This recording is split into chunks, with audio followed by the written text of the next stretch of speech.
My name is Jocelyn and I have been a vegan for just over a year now.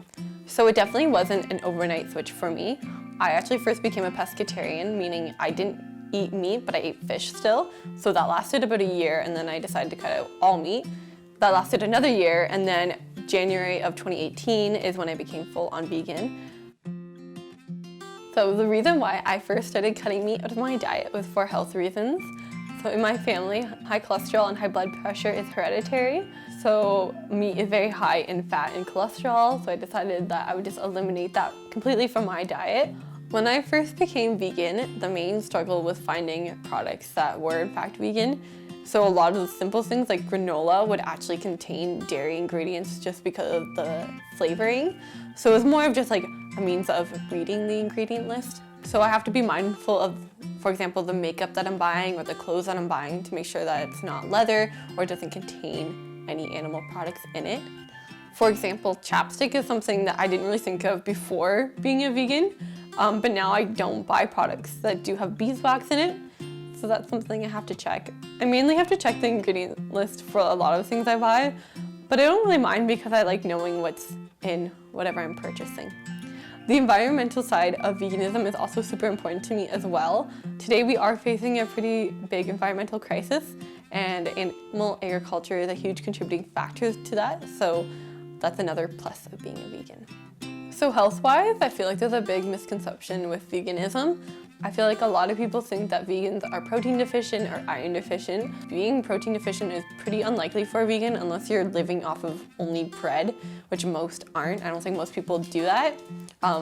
So it's really easy to get your protein as a vegan. Iron as well is pretty easy as long as you're eating healthy, which you should be on either diet. I've actually gotten my iron tested and I'm fine. I've never actually been anemic. Going out for food with my friends can sometimes be a bit of a struggle just because the majority of my friends aren't vegan. So a lot of the restaurants that we go to are like meat restaurants, which I don't really mind. I can usually look at the menu beforehand to figure out what I can get. And the main part of it is going out with my friends anyway, so the food that I'm eating isn't really that important to me. I don't care if my friends eat meat in front of me either. I actually do work at like a rib house, so that doesn't really bother me. For me, the ethical side of being vegan outweighs the struggles that come along with it. So even though I can't eat all the food that I used to love, it's not really something I like stress over or think too much about, just because it doesn't even really seem like an option to me at this point. It's not something I don't ever think, oh, I just wish I could have some chicken nuggets right now because one, I haven't had them in like 3 years, and two, like you can find an easy vegan option for it.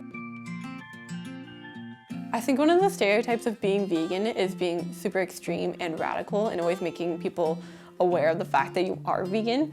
I don't really think it's about that. I don't even think necessarily everyone has to turn to like a plant-based diet completely. I think we should all work towards incorporating more plant-based foods in our diet, but I don't think that everyone necessarily has to cut it out. Again, like I said, I do work at a meat restaurant and I do understand that a lot of people are gonna continue to eat meat. I just think at the rate we are going at, maybe could go down. But overall, I feel like a lot of people are shifting towards incorporating more vegetarian options into their diet. And I think that's all that really needs to be done. Like, I don't think we need to completely cut it out.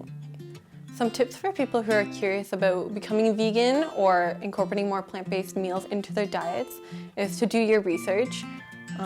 One, to do your research to figure out you're actually still getting all your nutrients that you need. It is pretty easy to do. You just have to make sure that you are hitting all those points.